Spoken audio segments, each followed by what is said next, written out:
الكركديه بيخفض ضغط الدم. طب انا اعمل ايه؟ اشربه مغلي ولا اشربه ساقع؟ اشربه مغلي او اشربه ساقع براحتك.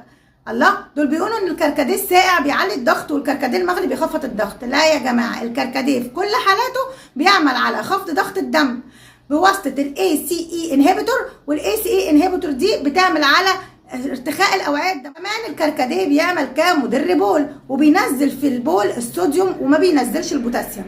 الصوديوم ده اللي كلنا عارفين لما بيحصل ان هو بيحتبس في الجسم بيعمل على ارتفاع ضغط الدم واحتباس السوائل واحيانا ورم. بيعمل كمان على خفض الدهون اللي على الكبد، وكمان بيعمل على تقليل الكوليسترول الضار اللي هو ال دي ال اللي الجسم ما بيبقاش محتاجه في غالب الاحيان.